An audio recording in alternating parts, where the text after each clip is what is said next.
Hello team, welcome to another ATP Geopolitics video with myself, Jonathan MSP. It's Ukraine war, I guess news, extra, whatever. It's a video, a very short one, concerning Liz Cheney endorsing Kamala Harris and speaking, well both of them speaking explicitly about Ukraine. And I think this is super important.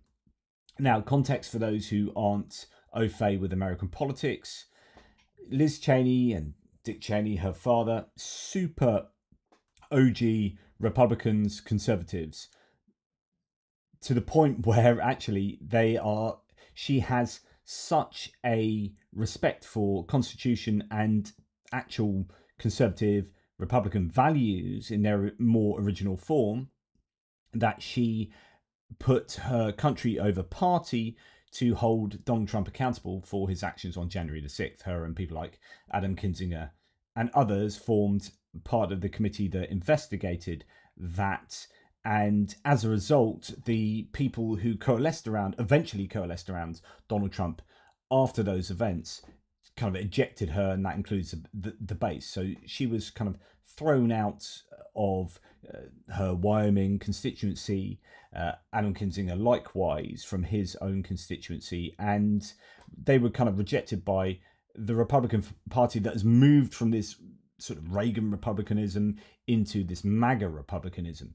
And as such, you get some people today, I'm sure there'll be people in the threads who say, oh, she's a rhino, a Republican in name only. She's way more Republican and way more conservative than Donald Trump will ever be. Like, if you look at her voting record, she was incredibly close to what Donald Trump's Republican Party were advocating right across his tenure. So her voting habit during Trump's presidency was very, very loyal. And secondly, look at her voting record across her political life. She is super conservative, right? I don't agree with virtually any of Liz Cheney's domestic policies, right? I'm not a fan of her conservative ideology. Her book, Oath and Honor, is an exceptional book that gives you a really good insight into what happened on January the 6th and after it, and the way that they investigated it. And I tell you what, she is more of a patriot than all of the MAGA Republicans, I think, that support Trump and are associated with him potentially in his administration to be. Okay, so that's who she is. She is absolutely not democratic she's not a Democrat in any sense of the word, like party, big D Democrat, by point of fact that her voting record is exceptionally conservative. However, she has recognized the threat to democracy and the threat to the Constitution and the US that Donald Trump and his potential administration will be, that she has said that she will endorse Kamala Harris. And what happened the other night is she went to Wisconsin to she gave a stump speech that communicated her endorsement in a really powerful way. It was an excellent speech. Listen to it all, very good. And introduced Kamala Harris as the nominee for the Democratic ticket. This is incredible, right? She is diametrically opposed politically to the agenda, to the original Democrat agenda. But the Democrats are now trying to encourage those disaffected Republicans those centrists, those independents, and those swing voters, to the point where they are presenting this broad electoral tent, where they are giving a permission structure to as many Republicans, as many people as possible, to come and vote for them. That's their route to power, where the Republicans are just going in on themselves at the moment into a distilled kind of MAGA Republicanism, where they are kind of rejecting trying to reach across the aisle and hoping that a kind of divisive agenda full of talk of immigration and attacks on Harris and immigration, that will shore up the base enough to get over the line, whereas Harris is going for this approach of trying to unite people together to bring them in this broad coalition. And as such, she's had all sorts of Republicans endorse her, including Liz Cheney. Really unlikely partnership here. Now, that's my preamble to what happened at the speech. And it was quite remarkable. Remember, this was at the birthplace of the Republican Party. Like, the GOP was born at the place where these speeches took place, historically. So it was really a symbolic speech from, and she made reference to that, ample reference to that, but really symbolic speech from Liz Cheney. Did a really good job.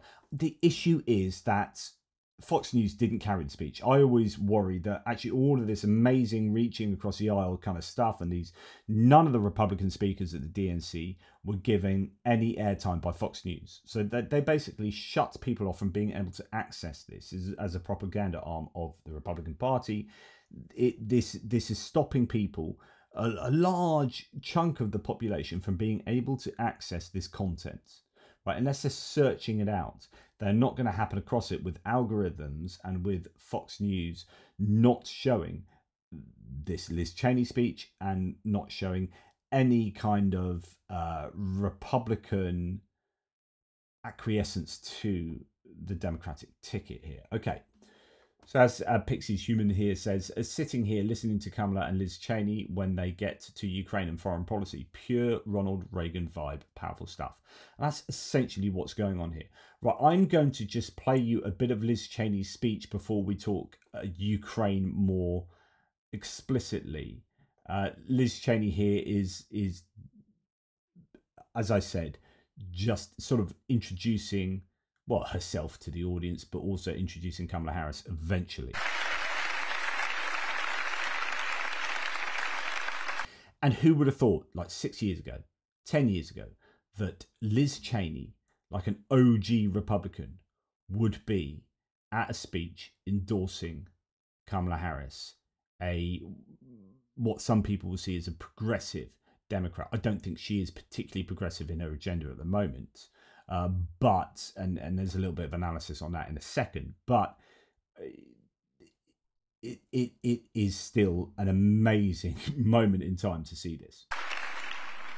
I tell you, I have never voted for a Democrat, but this year I am proudly casting my vote for Vice President Kamala Harris.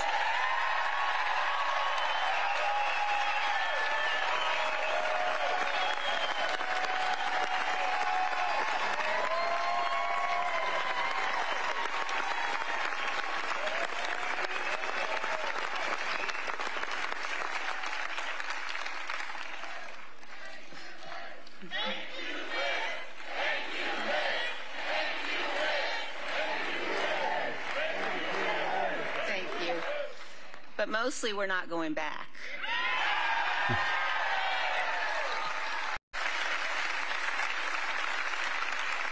So there you go. That's a kind of thing she was saying, like very strongly endorsing the Harris ticket on account of the defense of the Constitution and American values. Now, then when they were together, you hear this, and it's remarkable that Ukraine was front and center here. Trump wants to force Ukraine to give up its sovereign territory, a bedrock principle upon which we stand and fight for. And you know who else wants them to?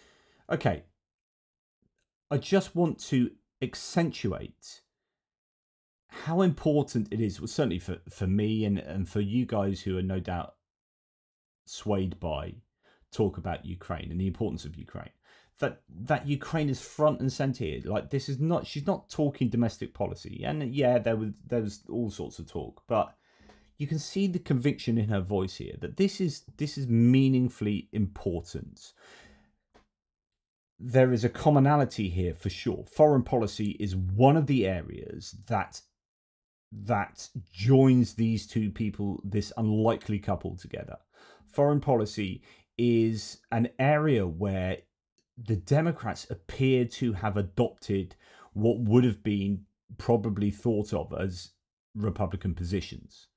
You're really strong on defense, really strong on NATO, on foreign alliances, and on countering Russia on the world stage. This is something that 30 years ago would have been the absolute, the backyard of Republican politics. It's just like, yeah, we assume that's going to be the case. Bish, bash, bosh. Here we've got a Democrat nominee saying this is super bloody important. And Liz Cheney here, as a representative of that old school Republicanism, is right along with me here. We agree on Ukraine. Trump wants to force Ukraine to give up its sovereign territory, a bedrock principle upon which we stand and fight for. And you know who else wants them to give up their sovereign? Absolutely, territory? Putin. Putin. And that's not a plan for peace. It's a plan for surrender.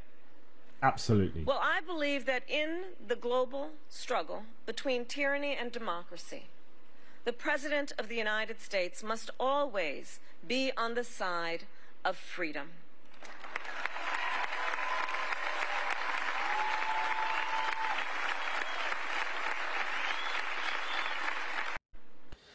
Liz Cheney is strong on Ukraine. She's often talked about it. It is big. Now, the Russian bots and trolls are coming out and connecting her and her father with Halliburton, etc., and trying to denigrate her support for Ukraine from an international foreign policy point of view.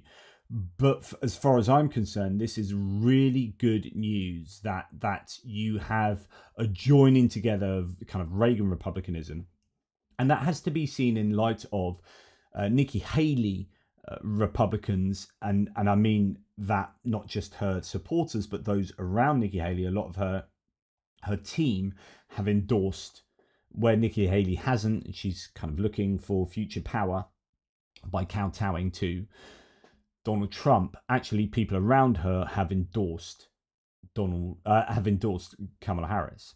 Really important. Here's the Bulwark podcast, which is exactly the sort of people enamored with Liz Cheney's position here. These are former Republicans disenchanted with the Trumpian direction of travel for the Republican Party, who have become a kind of never Trumper Republican stronghold for support for Kamala Harris. So the Bulwark podcast here with JVL and AB Stoddard, sorry. For all of those, AEI type Republicans. For those who don't know, AEI is the American Enterprise Institute, which is interesting because Heritage Foundation is this Project 2025 kind of organization that has veered away. At the beginning of the war, it actually sided with Ukraine, and then it became really compromised. I did a sort of video and an article talking about this. They veered away from support from Ukraine and have become this really egregious, I think, proxy within the US for Russian appeasement, for the Russian narrative. But quite a similar think tank, so that's Heritage Foundation, is the American Enterprise Institute. Now, I normally would not be at all a fan of the AEI. I've written against them previously in the context of the climate and dark money, etc., etc. However, they are very much in support of Ukraine from the old school Reagan kind of Republican point of view. So we've got these two think tanks that are really would otherwise be fairly similar, that have really diverged as a result of the war in Ukraine. And that's what he's talking about, that the Democrats have become more of a free market entity in the mold of the AEI, sort of American Enterprise Institute, the enterprise, free market, that kind of political economics.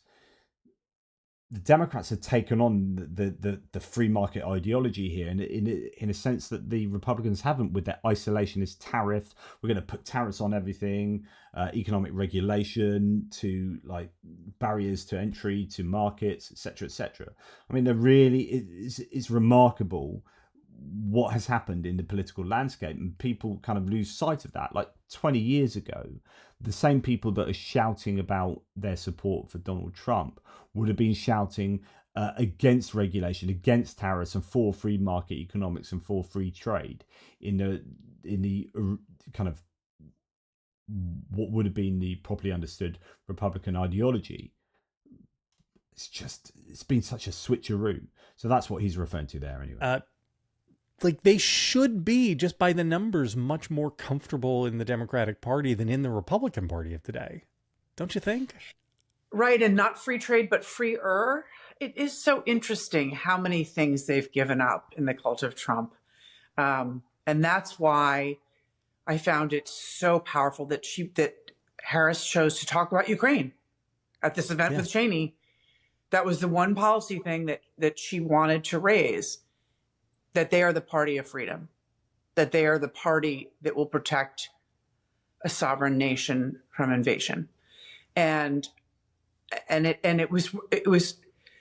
really set it up. It really telegraphed to people, I thought, and I couldn't imagine it until I saw it. Who are the voters that will be convinced, pushed by this endorsement event in Wisconsin?